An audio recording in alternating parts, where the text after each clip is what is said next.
Hello, everybody. Welcome to Energy News Group Daily Stand-Up. My name is Stuart Turley, President and CEO of Standup. Today is January 16th. It's coming up on the inauguration. We're all excited, but let's get to these stories here. Germany on course for the longest post-war recession. Holy smokes. The EU's Trump-China dilemma. The next story after that, U.S. sanctions Europe's largest nuclear power plant. Oh boy, the Biden administration is at it again. EI extends 5 key energy forecasts through December 2026. Another EIA story, EIA raises Henry Hub price forecast for 2025. And then oil rises as crude inventories continue to draw. Got a lot of crazy stories going on here. So let's start off in Germany. Germany on course for the longest post-war recession. GDP contracted by 0.02%. In 2024 due to soaring energy costs and weak exports. You've heard of F around and find out? Well, they did.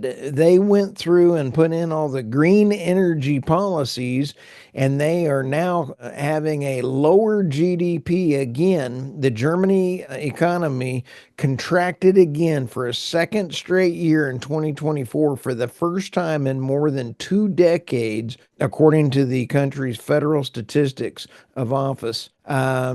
And they following a 0.02% drop after dropping 0.03% in 2023. Buckle up, it's going to get worse. These include increasing competition for the German export industry on key sales markets, high energy costs, and an interest rate that remains high, and uncertain economic outlook. They have absolutely dug a gigantic hole that they're not going to be getting out of in 2025 nor 2026. We're about to see some of their elections go haywire, and if they don't get cheap Russian natural gas, they are going to have some problems. We've already talked about the fact that they've been buying Russian uranium, but yet their nuclear plants have been shut down. So buckle up for Germany. Hats off to them. And what you vote in matters. Let's go to the EU Trump-China dilemma. Relations between China and the EU are worsening and could rapidly deteriorate when Donald Trump returns to the White House on Monday. Pledge to the self-proclaimed tariff man to impose steep duties on all U.S. imports may have prompted Brussels and Beijing to ease trade ties to limit the potential impact of their export-oriented industries. This is very interesting when you consider, without a doubt, the EU-China relations is getting worse, said Tobias Rinke, a senior policy analyst at the European Council on Foreign Relations, and I think it's recognized by both sides. The whole world is just coming out of a horrific leadership of the Biden-Harris administration, and I think that there's going to be some trouble in their eyes as Trump gets a balance again on these things. President Trump is going to have his hands full with $2 trillion of additional spending that the Biden-Harris administration put in.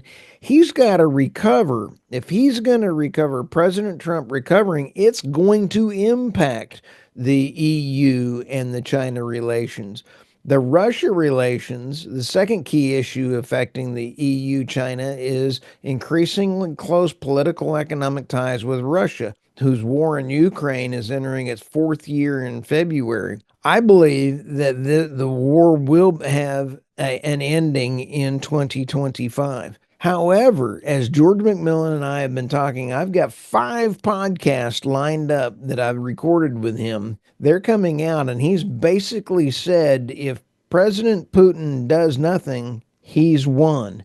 The EU and NATO are having some serious problems, and they could fail. So when you take a look at how China and the EU buckle up. They're not the only ones that are having some serious issues going on. It's an excellent article. U.S. sanctions Europe's largest nuclear power plant. The ZNPP, which is the Zephyr nuclear reactor. I butchered that name. The largest such facility in it has one, two, three, four, five, six reactors. Today's expansion of mandatory sanctions will reduce Russia's access to revenue and goods. Well, this reactor has been idle for dormant since mid 2023, since due to the threat of Ukrainian artillery and drone attacks. Sanctions against ZNPP were not imposed due to the ongoing Ukraine conflict, but under an executive order alleging Russia has engaged in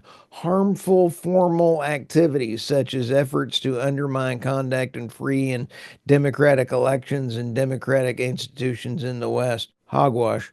I just think that this is pretty funny. I think it's actually kind of stupid. And this is going to be a bargaining chip for President Trump and President Putin either way. The Ukrainians really need this power plant back online. They won't be able to man it without the Russian help. Why don't you negotiate that into the peace deal? I think that that would be a very smart thing to do. Let's go to the next story. EIA extends five key energy forecasts through December of 2026. If you take a look at the U.S. Energy use has been fairly flat from 2005 all the way to 2021. And then we've slightly started increasing our energy demand, but we've started really increasing our energy demand in 2024, and it's projected to keep going on with increasing use through AI and data centers. And when you take a look at that, this is the first time that we've had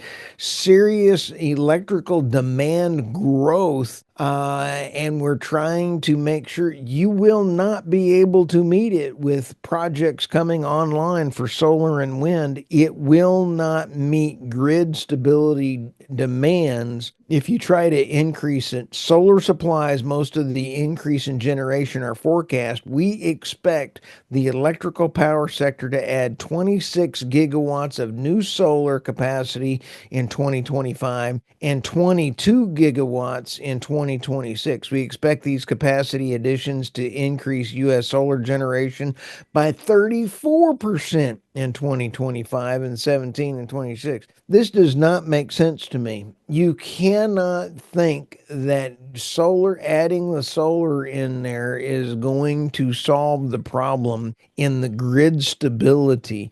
This just does not make sense. And when you take a look at natural gas, that does make a significant difference.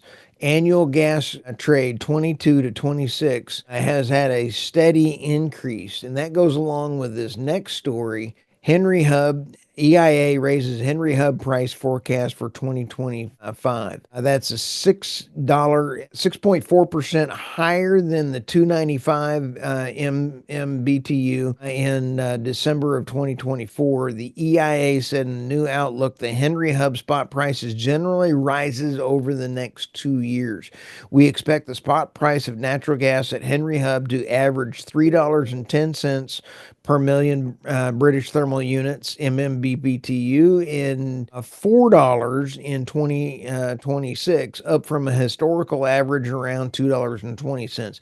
This is because of data centers and the increase in LNG. We ran a story yesterday saying that the boom for the growth for LNG is expected to double. That's a lot of natural gas that's going to be exported out. It's going to be pretty interesting. So buckle up, and we need all the natural gas. We are not going to make any of our climate goals without natural gas. We're not going to do it with nuclear because of the regulatory process. And boy, Lee Zeldin, if you're listening to this podcast if you come in as the new head of the EPA, you got to do a lot of work to get this thing rolling. Oil rises as crude inventories continue to draw. Crude oil prices moved higher today after the U.S. and EIA reported an inventory drop of 2 million barrels for the second week in the year. The change estimated by the EIA compared to a modest draw of around 1 million barrels for the previous week also saw sizable builds in fuel and gasoline. For the week of January 10th, the EIA estimated inventory build of 5.9 million in gasoline with production of 9.3 million barrels daily. This compared to a build of as much as 6.3 million barrels the previous week. I'll tell you, it's kind of interesting when you sit back and at the time I'm reading this, oil Brent is at about 80.55, up $3 today, and net gas is at $4.13. So it's going to be an interesting ride as we get rolling through here. So with that, like, subscribe, go to the Energy Newsbeat Substack. We're announcing some new things. And if you are an energy expert and want to get to the front of the line, go and become a sponsor on the Energy Newsbeat, theenergynewsbeat.substack.com, and we'll get you on the podcast and help share the world about your specific company. And also, as we get through this, go to Energy Newsbeat, go to the top menu and take a look up there. You'll see a menu bar. Is your portfolio okay? And I like our investment that we have done, and it is about 32% a year on year, and that's not including the 98% tax deduction that we got with it. So I like a mailbox money investment. So with that, like, subscribe, share, read this to your pets and everything else. Have an absolutely wonderful day.